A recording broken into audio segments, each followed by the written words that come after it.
시청자 여러분 안녕하십니까? KBS 9시 뉴스 여러분 안녕하십니까? 여러분 안녕하십니까? 여러분 안녕하십니까? 여러분 안녕하십니까? 오늘의 주요 뉴스입니다. 뉴스룸을 시작하겠습니다. 조중동이 계속 이렇게 경영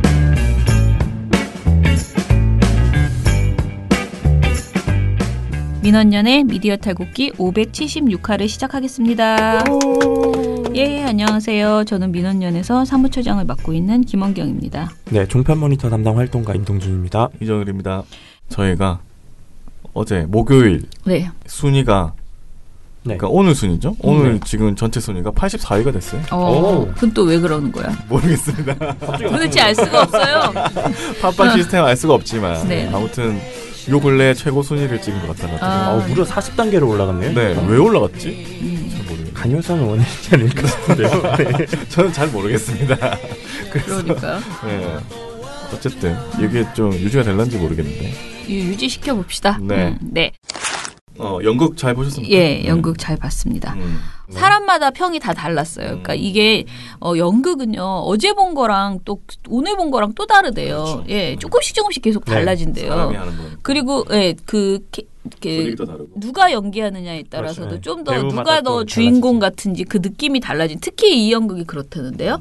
그래서 어떤 날은 그 고발한 당사자가 주인공 같고 어떤 날은 판사가 주인공 같고 이게 방점이 막 이렇게 연기를 더 열심히 하거나 내가 장악하려고 막 그 사람들이 서로 하는 그 과정에서 그렇다고 하는데 일단은 보도지침 이번 게 시즌 3이에요. 그런데 그 이번 편에 대한 평가는요. 이걸 처음 보시는 분들은 보도지침에 대해서 조금 더 정확하게 알게 됐다는 측면에서 이번 3편을 좋아하시더라고요. 예. 그렇군요. 동윤 씨는 처음 네, 봤죠? 저는 이제 처음 본 건데 개인적으로는 일단 연기를 하시는 배우분들이 굉장히 연기를 잘하셔서 몰입하면서 볼 수 있었고요. 그리고 극 중에서 이 보시면 아실 텐데 사실인 내용들이 일부 이렇게 좀 섞여 있어요. 아무래도 실질적으로 있었던 사건들을 다룬 연극이기 때문에 그런 것도 있지만 실제 대화들 김주원 선생님이 법원에서 마지막에 최종으로 이야기하실 때 했던 내용들이나 이런 것들이 반영돼 있거든요. 그래서 그런 부분들을 보면서 이게 정말 연극으로 표현됐지만 당시에 이 당사자들과 그 상황을 지켜봐야 했던 이 언론 관계자분들이 어떤 감정이셨을까 이런 생각이 좀 많이 들었습니다. 네. 저는요 사실 그러니까 시즌 2가 연극이 조금씩 어떻게 달랐냐면 이 편은요 그 대학생 때 놀았던 거 있잖아요. 그 극 중에서 보면 대학생 시절이 있어요. 그 김주혁 씨나 뭐 여러 사람들이 대학 시절이 있는데 그때 게 좀 더 재미있어요. 그게 좀 메인이에요. 관련된 내용들이. 그래서 이 사람들이 이렇게 성장하는 느낌 있잖아요. 대학생 때 이렇게 했던 사람이 이제 이렇게 지금 이제 이들이 어른이 돼서 이런 사안을 고발하고 이렇게 되는구나라는 느낌이 들었는데 이번 연극을 보면서 이번 연극은 아예 그 재판 과정이 좀 더 방점이 찍혀 있다 보니까 그렇죠. 예, 보도 지침을 왜 그 내용이 뭐가 들어 있고 재판을 하니까 이 책은 무슨 책이다. 보도 지침에 무슨 내용이 들어 있었다.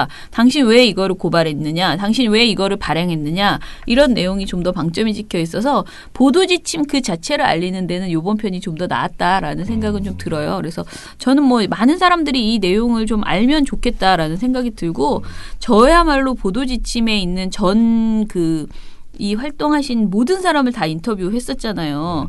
그래가지고 아주 보도지침이라면 거의 디테일에 있어서는 제가 그 사람들이 떠는 그 뒷담화들을 제가 정말 너무 생생하게 기억하는데 그런 측면에서 봤을 때는 내가 아는 어떤 스토리는 이거보다 훨씬 감동적인데 그걸 넣지 왜 이걸 넣었을까 하는 생각도 좀 들었고요. 오히려 선생님 너무 많이 하시니까. 네네. 그리고 어떤 이야기는 선생님은 절대 저런 말씀하실 분이 아닌데 저 사람 너무 자기 혼자 착각해서 썼다라고 생각하는 부분도 좀 있었어요. 그런데 이거는 저랑 김주현 선생님이랑 마지막에 이제 끝나고 나서 같이 또 술을 마셨잖아요. 근데 김주현 선생님이랑 한 말이 이거는 문학의 영역이니까 그러니까 예술의 영역이니까 진짜 내가 어떤 사람으로 그려진 하다못해 내가 잡놈으로 그려져도 어쩔 수 없는 것이다 라고 김주현 선생님이 얘기하셨어요. 그러니까 나는 그냥 이 일에 단초를 주는 사건의 주인공일 뿐이지 그쵸. 정말 내가 주인공은 아니지 않느냐.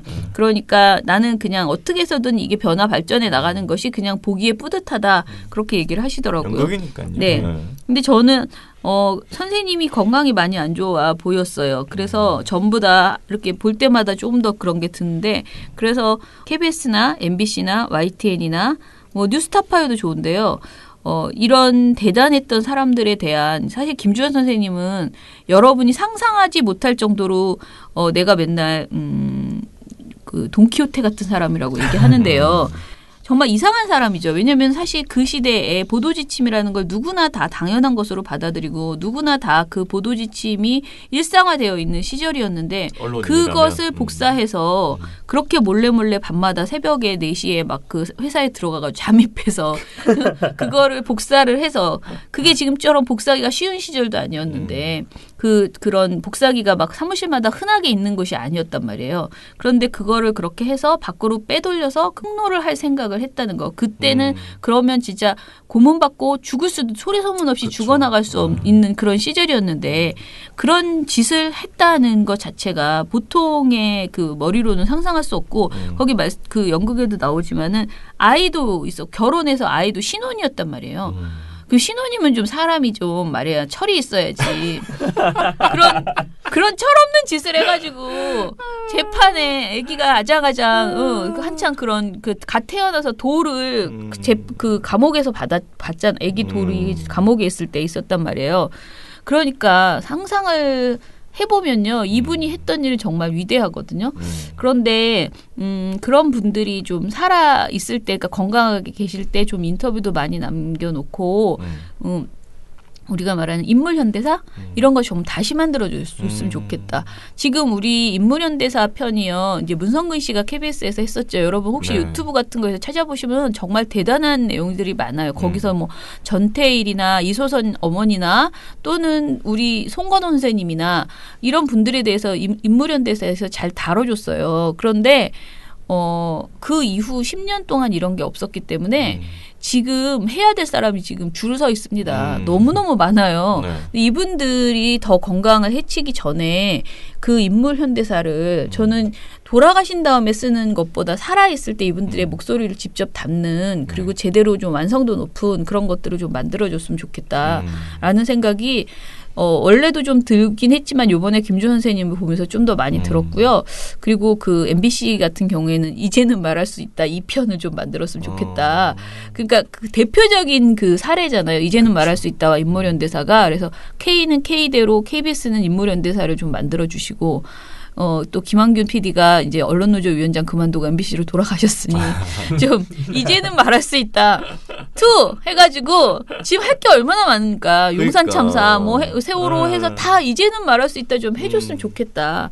이런 생각이 들었어요. 그래서 이게 정리 제대로 된 그 매체에서 이 부분을 제가 막 허황되게 정리하라는 게 아니고 무슨 허황된 위인전처럼 만들라는 게 아니고 그냥 그분의 일생을 역사를 그 역사에 꼭 기록해 해야 될 내용을 잘 정리해 주는 게 필요하다라는 그렇죠. 생각이 거듭 들었습니다.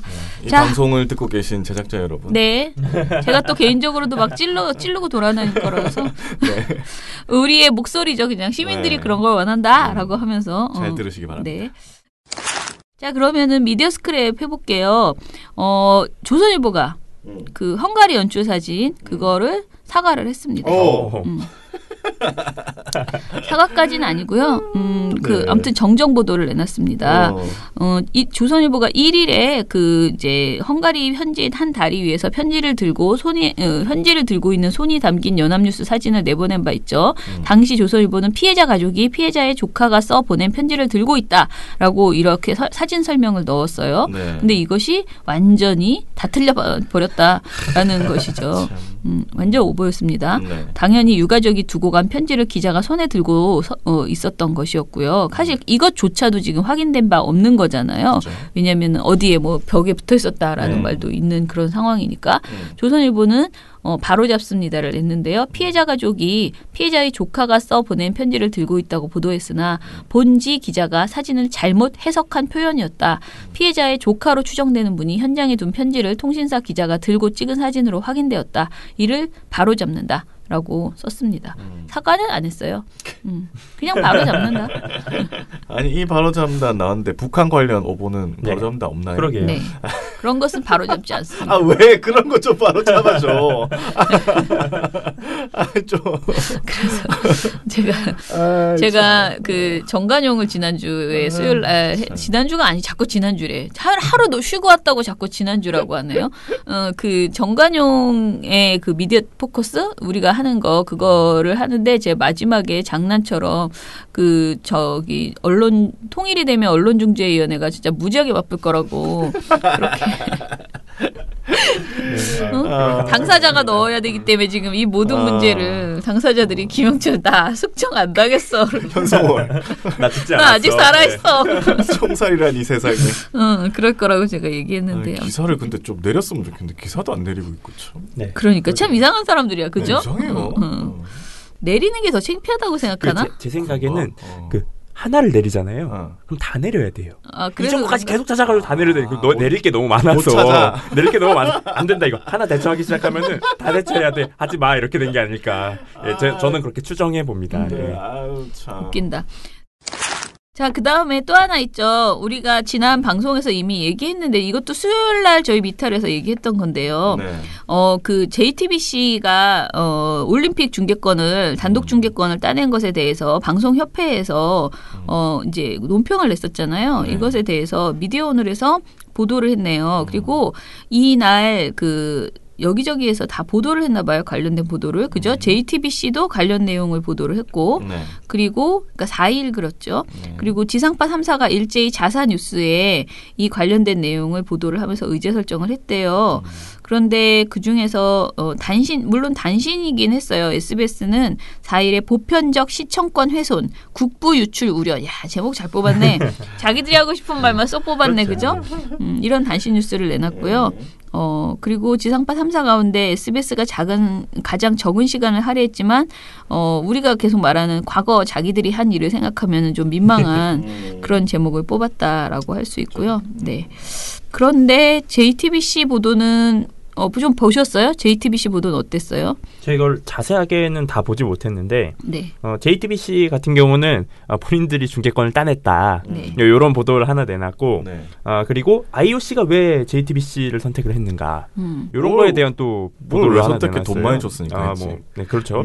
가장 중요한 이유는 그거였겠습니다. 어쨌거나 그런 내용과 그리고 남북 공동 개최를 추진하는 2032년 하계올림픽이 있다. 이런 보도도 내놨습니다. 네. 네, 그리고 저는 인터뷰 요청이 들어왔었어요. 민원연 어떻게 생각하냐. 근데 사실 민원연이 이거를 논평을 낼까도 이제 저도 대표님하고도 좀 얘기를 했었는데요. 네. 막 이렇게 논평으로 크게 외치기에는 좀 그럴 필요는 없다라고 생각을 했고요.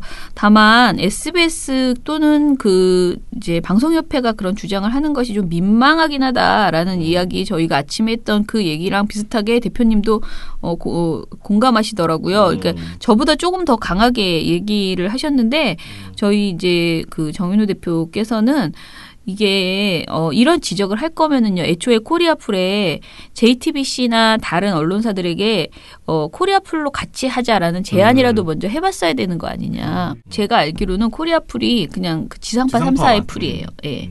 그래서 예. 그런데 더 웃긴 거는 SBS는 과거에 코리아풀이 했던 같이 해 나가다가 그걸 어겼잖아요. 자기네들이 지상파인데. 그러니까 자신들이 했던 약속을 자신들이 어긴 거고 지금 JTBC는 그 수준으로 봤을 때는 그 급은 아니라는 거죠. 그런데 이렇게 이제 비판을 하는 게 상당히 머쓱하다.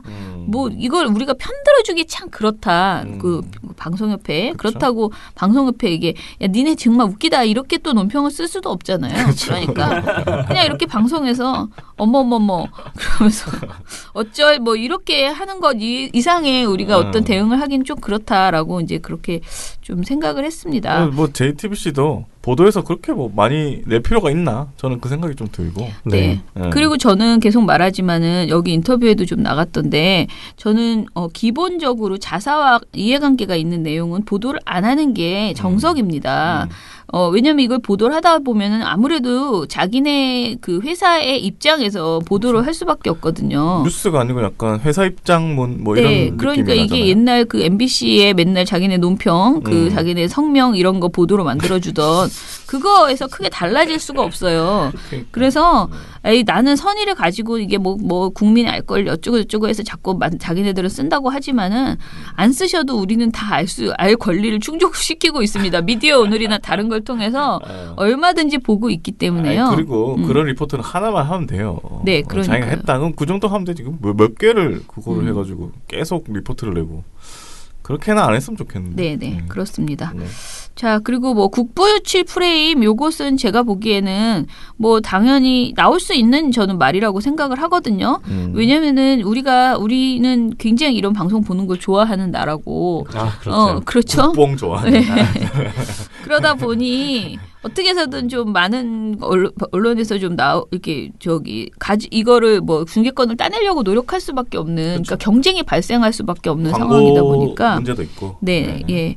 그래서 이것에 대해서는 제가 그 방송협회의 주장을 뭐 반박하기 좀 어렵다라고는 생각합니다. 다만 다음번에는 좀 더 이런 협상에 있어서 좀 더 크게 좀 판을 키워서 코리아풀을 만들 거면은 좀 더 크게 키워서 이렇게 골고루 다 해서 지상파만 하지 말고. 네네 그렇게 했으면 좋지 않을까라는 생각을 협회가 좀 나서면 어떨까요? 방송협회는 근데 방송협회가 지상파 3사의 협회다 보니까 자꾸 자기들끼리만 뭘 하려고 하는데 이런 그 시절은 끝나버렸다.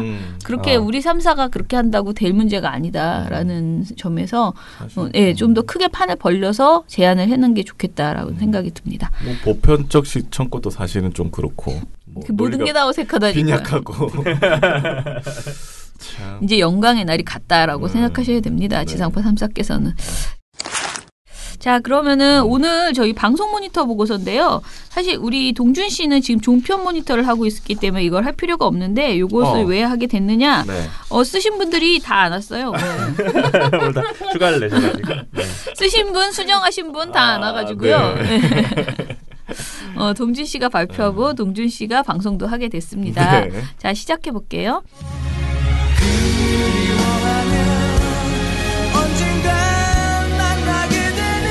년 방송 모니터 네버엔딩 스토리 특집.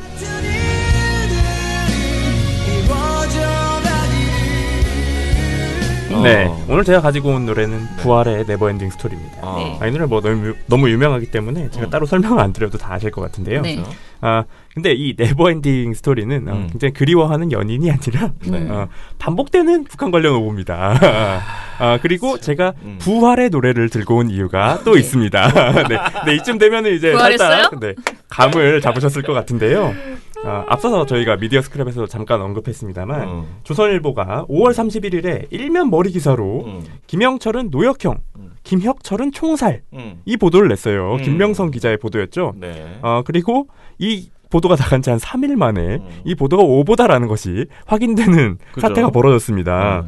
그래서 조선일보가 보도에서 김혁철이 지난 3월 외무성 간부 4명과 함께 조사받고 미림 비행장에서 처형당했고 김영철은 해임 후 자강도에서 강제 노역 중이다. 이런 보도를 냈습니다. 강제 노역. 네, 그런데 이 보도의 출처가 딱 하나였죠. 익명의 북한 소식통. 예. 그렇습니다. 요걸 통해서 이렇게 보도를 낸 겁니다.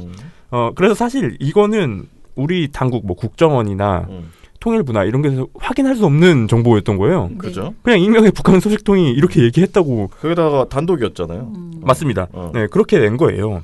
그래서 이게 굉장히 황당한 내용이잖아요. 근데 이게 아까 말씀드렸다시피 단 3일 만에 오보라는 것이 확인이 됐습니다. 어떻게? 북한을 통해서 북한의 매체들을 통해서 확인이 된 건데 조선중앙통신이 6월 3일에 공개한 북한 공식 행사 사진에서 김영철 노동당 부위원장이 등장했어요. 여기서 분명히 노역형을 받고 노역하다가 잠깐 와서 이렇게 가면서 노역하다가 지금 나와가지고 모자 쓰고 이렇게 앉아 있는 거라는 썰도 있습니다. 오보가 아니래요. 아 진짜 어떡해. 노역하다가 어쩔 수 없어. 조선일보 때문에 잠깐 나와봐. 그러고 그렇게 자강도에 보냈다가 이거 반박해야 되니까 오라고 한 거다. 조선일보 힘이 세네. 네. 그런 추정도 있나 보네요. 저는 잘 믿기진 않습니다. 있다고 합니다. 예. 그리고 여기에 그래서 이 군인 가족 예술 소조 경연이었어요. 네. 여기에 참석을 했다는 게 확인이 된 거예요. 그리고 네. 더 웃긴 거는 조선중앙TV에서는 김정은 위원장 그리고 리설주 여사가 군인 가족 공연을 관람했다. 이게 보도가 나왔어요. 네. 근데 사진하고 영상에서 계속 나옵니다. 이 김영철 부위원장이 계속 나와요. 같이 걷고 막 이런단 말이에요. 분명히 자강도에서 강제노역을 하고 있어야 하는데. 이것도 노역이라니까. 노역이라고요? 네. 아니 정말 그런 말들이 있어. 댓글에. 일하기 싫은데 일하기 네. 싫은데 강제로 지금 지금 나오라고 해가지고 그렇게 해서 자강도가 아니라 여기 평양에서 강제 강제노역을 한 노역이다. 것이다. 장소만 틀린 것이다. 그렇지. 네. 네, 저는 동의하진 않습니다만 그런 추정이 있다고 합니다. 네. 네. 그리고 31일에 워싱턴 포스트가 보도를 내서 김혁철이 이 사형을 받았다. 이 내용도 처형을 당했다는 내용도 오보다 이렇게 워싱턴 포스트가 반박을 했습니다. 예. 굉장히 웃기죠. 김혁철은 구금 상태에 있으나 살아있다. 이런 얘기도 했고요. 그러니까 이 워싱턴 포스트는 복수의 익명 미국 관리 외교관을 통해서 확인을 한 거예요. 야. 사실 이것도 익명이기 때문에 불확실하긴 하지만 어쨌거나 누군이 더 확실하냐 이거 그렇죠. 증명이 되겠네 좀 이따가. 워싱턴 포스트가 조금 다른 내용은 복수의 익명이라는 거잖아요. 복수라는 단어가 중요한 거죠. 그러니까 네. 여러 관리들을 통해서 확인해 본 결과 뭐 물론 구금 상태에 있는 것 맞지만 살아있다, 죽지 않았다 이렇게 얘기를 했다라는 거예요. 그리고 김영철도 자아 비판 문서를 작성했다. 그리고 권력을 거의 빼앗긴 상태다.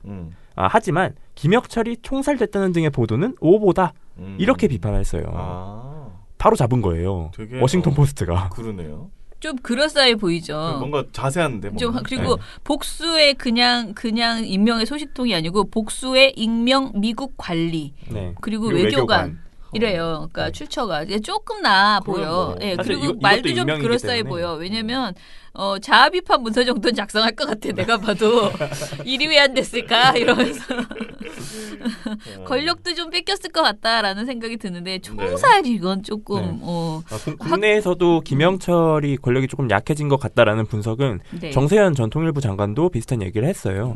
그러니까 그 정도의 수준은 어느 정도 보도를 할 수 있는 수준인데 강제 노역을 하고 있다. 자강도라는 구체적인 지명까지 들면서 그렇지. 그리고 미림 비행자에서 처형당했다. 이렇게 정말 사실인 것처럼 굉장히 구체적인 장소를 얘기한 거거든요. 네네. 근데 이 내용이 사실이 아닌 것들이 계속 밝혀지고 있는 거예요. 네. 사실이 아닐 것 같은 증거들이 계속 나오고 있는 거죠. 그렇죠. 그래서 이 조선일보의 보도를 방송사들이 얼마나 보도를 했나. 방송으로 옮겨서 확인을 한번 해본 겁니다. 그리고 조선일보가 이미 저희가 누차 말씀드리지만 화려한 이력들이 많아요. 너무 많아. 1986년에 김일성 주석이 사망했다. 대표적인 오보죠. 예. 그리고 2013년에 또 똑같이 천송월 삼지연 관현악 단장이 공개 총살을 당했다. 이런 오보도 냈었죠. 네. 이것도 멀쩡하게 살아 돌아오면서 이 사람들이 자꾸 부활을 하면서 확인이 된 건데 그래서 이 보도를 뉴스에서는 방송 뉴스에서는 비판을 했는가 전달했는가라는 점을 한번 확인해 본 겁니다. 저희가 모니터를 한 기간이 5월 31일 조선일보가 보도 나왔던 때부터 6월 3일까지였어요. 그래서 일단 보도량부터 말씀을 드리면 일단 8개 방송사가 관련 내용을 다 보도는 했어요. 했어요? 네. 그리고 보도량 1위는 JTBC였습니다. JTBC가 2건을 보도했고요. 나머지 방송사들이 다 한 건씩 보도를 했어요. 근데 중요한 거는 주요 내용이 들어갔는가잖아요. 조선일보의 오보를 지적했는가. 그 내용을 같이 살펴봤더니 그 내용을 지적한 방송사는 KBS, MBC, JTBC 3곳밖에 없었던 겁니다. 나머지는 이 내용을 전달을 하지만 조선일보가 문제의 보도를 냈다, 오보를 냈다라는 지적은 하지 않은 거예요. 이 얘기를 하면서 조선일보 보도를 얘기 안 하기는 참 쉽지 않잖아요. 그렇죠. 조선일보가 시작했는데 이거 어떻게 얘기 안 해요? 근데 너무 신기한 게 아직 김영철이 살아있다, 그러니까 김영철이 이렇게 나타났다 이 이야기를 하는데 조선일보 얘기 안 하는 건 진짜 정말 신기한 아이들이지. 대박이다. 그런데 그렇게 지금 보도를 했다는 거잖아요. 그 신기한 보도들을 좀 설명을 드릴 텐데 그 신기한 보도들이 SBS, MBN, 채널A, TV조선, YTN에서 나왔어요. 뭐 대표적으로 SBS를 예를 들어서 설명을 드리면 SBS 제목은 이겁니다. 숙청설, 김영철, 멀쩡히 다시 등장. 위상은 하락. 이거였어요. 6월 3일 안정식 기자의 보도였는데 SBS에 이렇게 설명을 합니다. 김영철 부위원장에 대해서 근신 중이라거나 신병 치료 중이라는 설, 강제 노역을 하는 혁명화 조치 중이라는 설까지 갖가지 얘기가 나왔다. 하지만 김영철의 재등장으로 이런 논란은 사그라질 듯하다. 위상은 예전 같지 않아 보인다. 이런 얘기를 했고요. 그리고 지난 2월 비핵화 협상의 총괄로 하노이를 방문했을 때는 리수용과 김평해보다 앞서서 호명됐지만 이번에는 이들보다 뒤에 불렸다. 그래서 위상이 좀 떨어진 것 같다. 이런 보도를 낸 거예요. 뭐 이건 네. 그럴싸하네요. 그죠? 그러니까 이 내용은 전반적으로 사실관계를 확인하고 김영철의 위상이 떨어진 것은 맞는 것 같다라는 거에 방점을 찍은 보도잖아요. 근데 이 보도를 조선일보가 냈다라는 내용이 없는 거죠. 그리고 MBN 같은 경우도 숙청설 김영철 50일 만에 재등장. 6월 3일 조창훈 기자 보도에서 김영철 북한 노동당 부위원장이 숙청설이 제기된 지 불과 사흘 만에 공개석상에 보란듯이 모습을 드러냈지만 여러 상황을 종합할 때 정치적 위상은 예전 같지 않은 것으로 보인다. 이렇게 보도를 했어요. 그리고 채널A 마찬가지였고 TV조선도 마찬가지였어요. 그리고 YTN도 비슷한 내용의 보도를 냈습니다. 이런 식으로 김영철이 돌아왔다.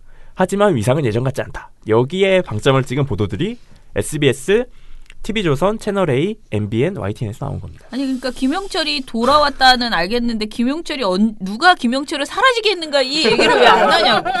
진짜 정말 이 짬짬이들 그야말로 같은 동종업계 특히 조선일보를 무서워하는 이 언론사의 태도를 볼 수 있는 거죠. 이게 만약에 TV조선만 이랬으면 그냥 깔깔 웃고 말겠는데 그렇죠. 도대체 SBS, MBN, 채널A, YTN 왜 굳이 그 조선일보를 얘기를 하지 않나요? 어떻게 안 할 수가 있죠? 그러니까 이거는 누가 보더라도 그 자기네들끼리 그러니까 매체 비평은 절대 안 하겠다. 하다못해 김영철이 숙청설이 있었다라는 얘기는 할 수 있지만 그걸 조선일보가 했다라는 말은 안 하겠다. 딱 그 태도잖아요. 굉장히 웃기다라고 생각이 듭니다. 좀 정말 부끄러워해야지 될 그런 사안이라고 생각하고요.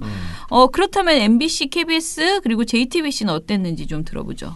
네, 새 방송사는 아까 말씀하신 원인을 짚은 거예요.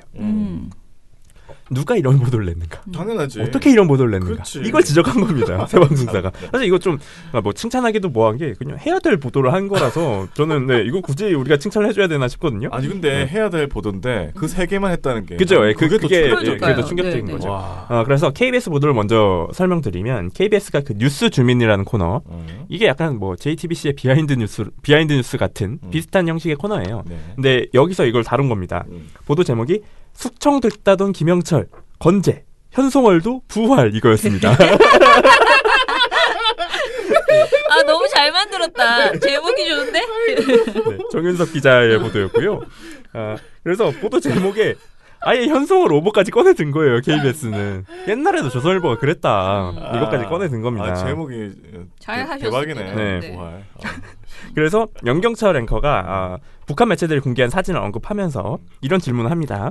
그 북한의 인물이 숙청을 당했다가 버젓이 나타나고 또 뭐 숙청을 당했다고 했는데 또 나타나고 이런 일이 계속 되풀이돼 오지 않았습니까? 많이 알려진 사건이 있었죠. 지난 2013년이었고요. 역시 조선일보의 기사였는데 김정은의 옛 애인이라면서 가수 현송월의 이름이 등장합니다. 저때 공개 처형됐다 그렇게 밝혀졌고 확인됐다 이런 단정적인 표현으로 기사가 나왔고요. 총살까지요. 그런데 이후에 다시 등장을 한 거죠. 지난해 평창올림픽 때는 남측을 방문하기도 했고요. 그러니까 총살로 죽였다는 사람이 다시 돌아왔으니까 저 기사는 명백한 오해였던 셈입니다.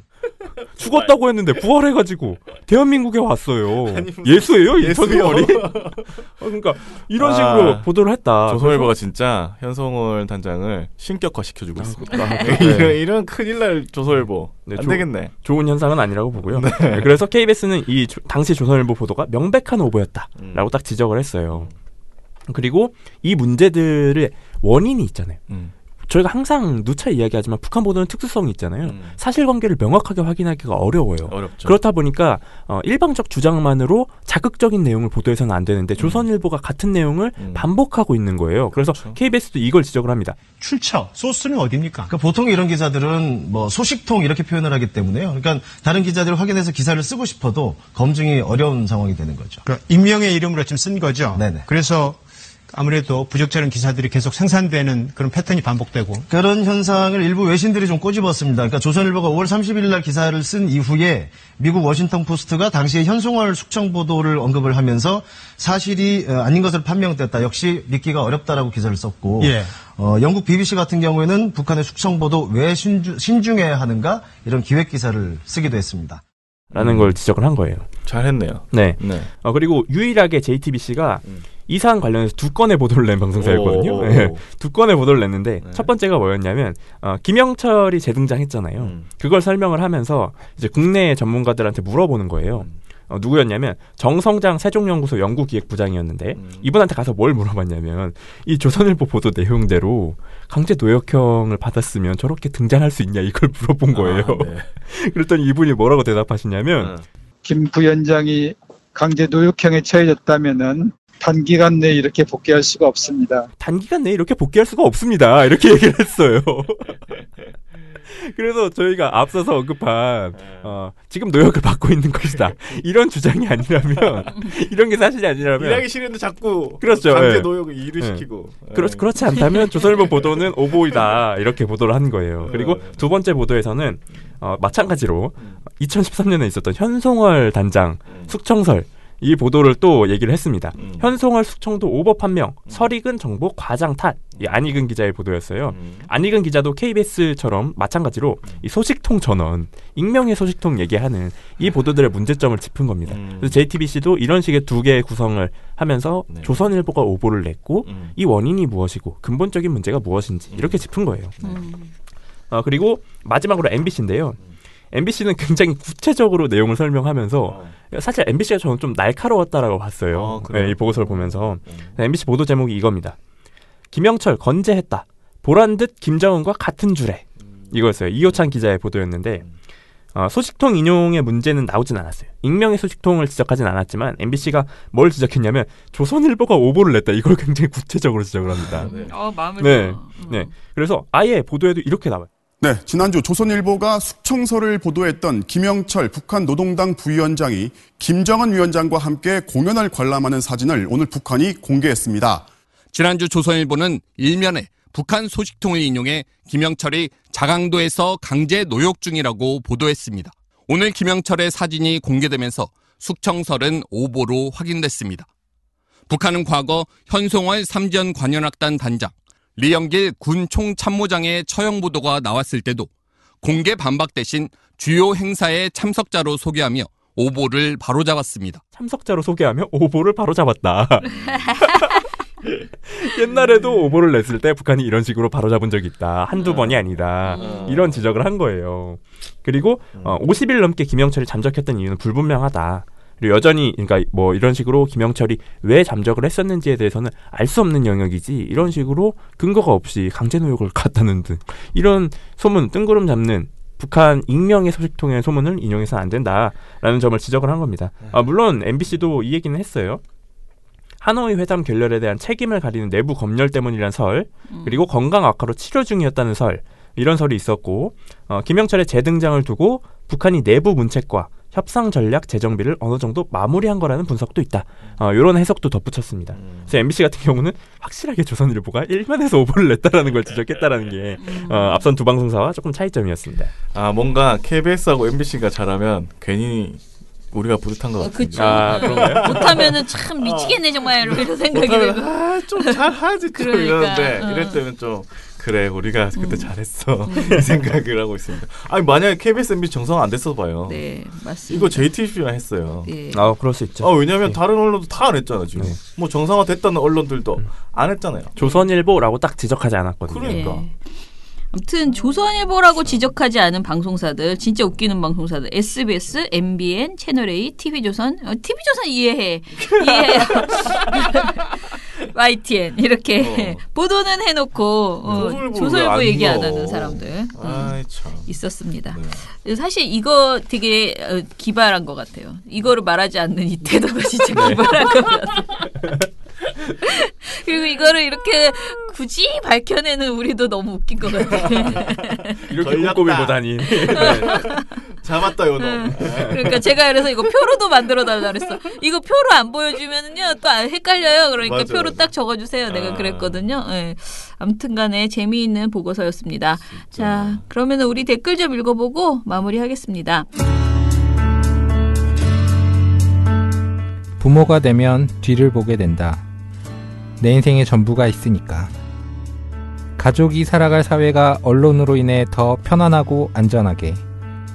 우리 가족 첫 번째 시민단체 민주언론 시민연합. 아유 참 순위가 올라갔다니 좋네요.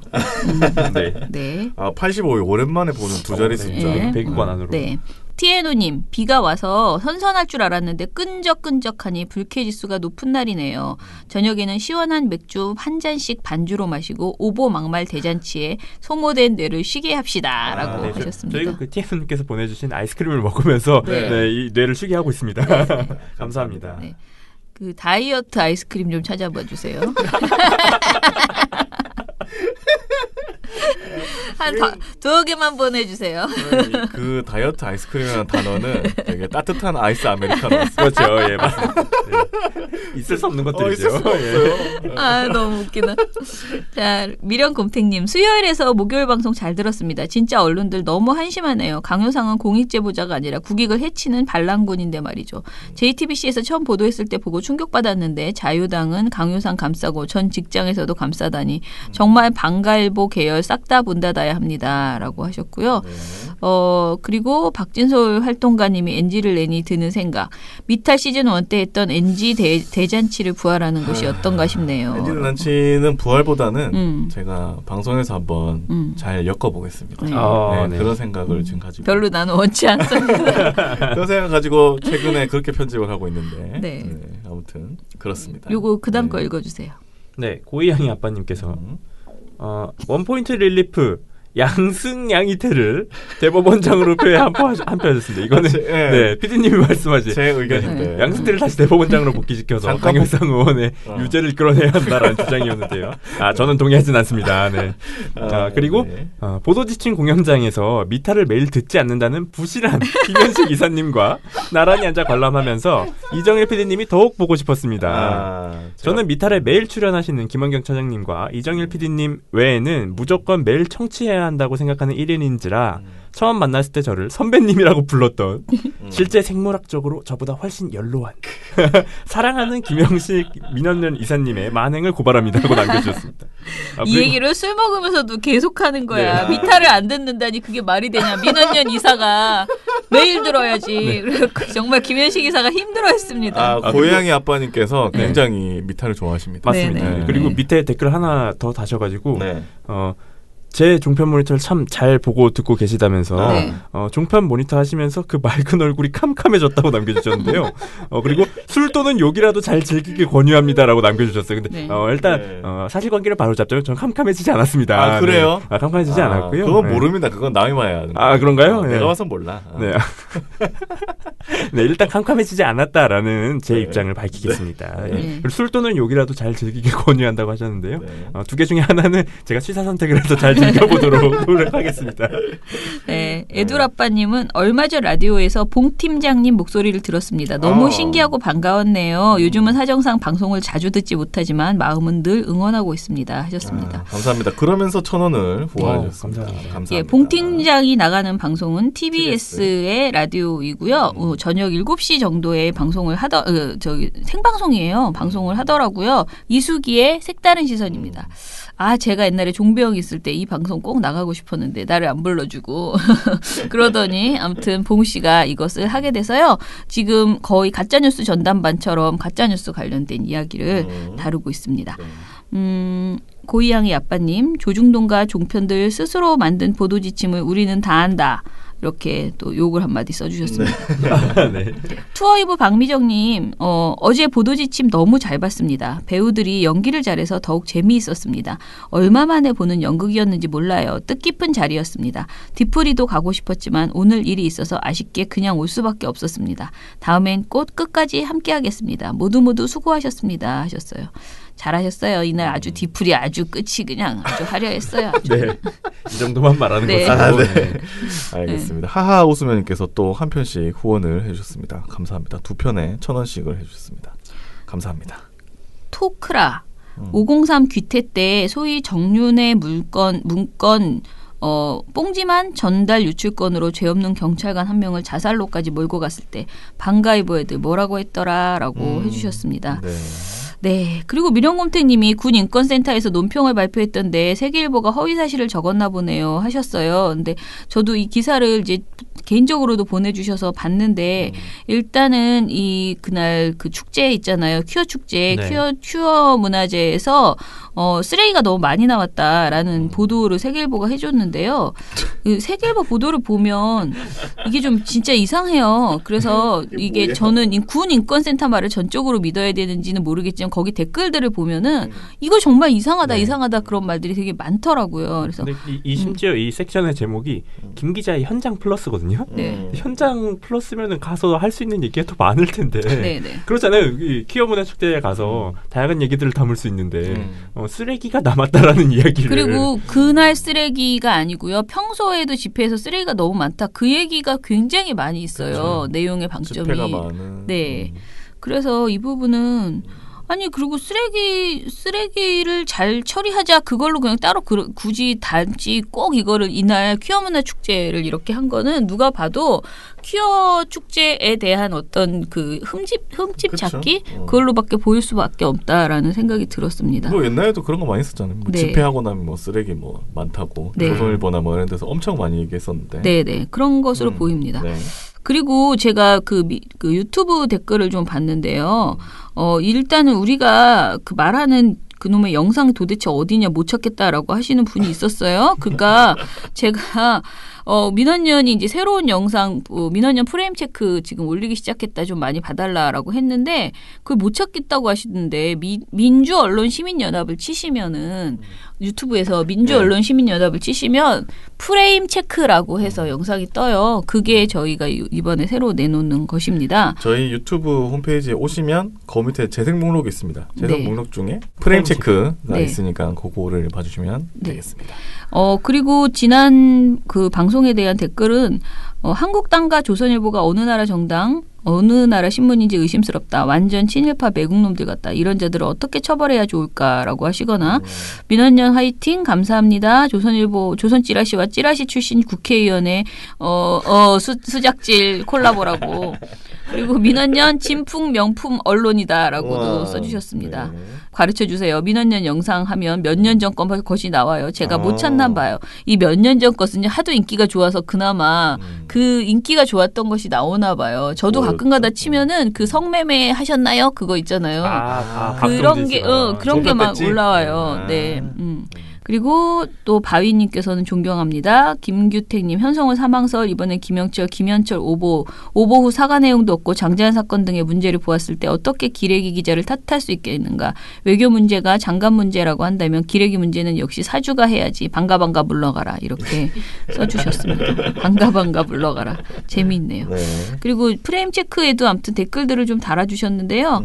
이제 어차피 한 번 기레기는 영원한 기레기죠. 나라 팔아먹는 매국노는 언제고 팔 수 있는 상황이 오면 파는 거고 기레기는 언제고 기레기 짓을 할 수 있는 상황이 오면 하는 건데 그 상황은 국민이 만들어준 거니까 할 말이 있나요? 연합은 계속 기레기 짓 열심히 하라고 하고 적어도 내가 낸 세금이 내 목에 빚으로 돌아오는 건 못 참겠으니 국고 지원만큼은 끊을 수 있게 노력하는 게 좋을 것 같습니다. 어차피 연합은 기업들이 용돈도 주고 자식들 취업도 시켜줄 테이니 별로 타격이 없을 것 같네요. 하셨습니다. 그리고 민원연 화이팅 한다는 그리고 연합이 반성하고 있다는 쇼는 잘 보고 있다라는 글을 써주신 분도 있습니다. 네, 이런 소리에 좀 연합뉴스가 좀 마음 아파하면서 반성을 좀 했으면 좋겠다라는 생각이 듭니다. 자, 그럼 오늘 방송은 이것으로 마무리할게요. 저희 토요일, 일요일 것도 다 준비해놨으니까요. 쉬지 않고 매일 업로드 됩니다. 저희 활동가는 월요일에 다시 찾아뵙겠습니다. 민원연의 미디어 탈곡기는 내일도 열심히 털어드리겠습니다. 탈탈탈 안녕. 네, 오늘 뉴스데스크 마치겠습니다. 시청해주신 여러분 채널 A가 고맙습니다. 함께합니다. KBS 9시 뉴스 오늘 순서 모두 마치겠습니다. SBS는 앞으로도 내일 끝까지 뵙겠습니다. 파헤치겠습니다. 고맙습니다. 오늘 8시 모두 뉴스 마치겠습니다. 여기서 마치겠습니다. 시청해주셔서 고맙습니다. 뉴스팔 여기서 마치겠습니다. 저희들은 내일도 최선을 다하겠습니다. 여러분 고맙습니다. 탈탈탈 안녕.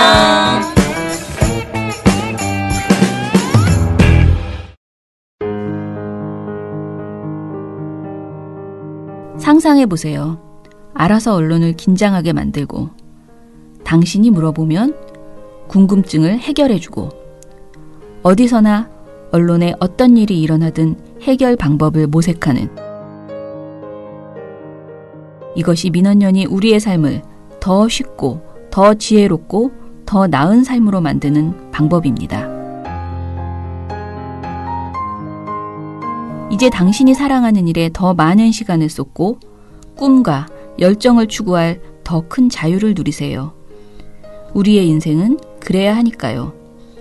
한 번도 느껴보지 못한 언론이 바로 선 사회, 민주언론 시민연합이 만들어갑니다.